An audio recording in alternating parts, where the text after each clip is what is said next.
கவிதை தலைப்பு: உன் வார்த்தையே ஆயுதம். நீ என்னுடன் இருக்கும் பொழுது ஆயுதம் எதற்கு? இவ்வுலகில் வாழ அன்பு மட்டும் போதாது. பூக்களுடன் முற்களும் நிறைந்துள்ளது. அதை நீக்க நீ வேண்டும். வானமும் பூமியும் உன்னுடையது இருந்தும் முற்கள் நிறைந்துள்ளது. உன் அன்பை நான் அறிவேன்.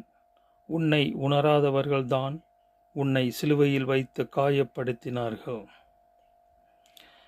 இங்கு சில உள்ளங்களை சீர்படுத்த வேண்டும்.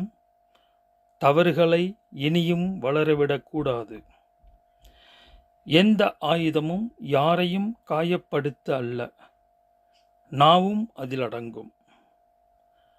நன்மைகள் பல செய்ய வேண்டும். அதற்கு தெளிவான பாதையும் பார்வையும் வேண்டும். அதனால் உன் வருகை வேண்டும். என்றும் அன்புடன் வீரரஞ்சன்.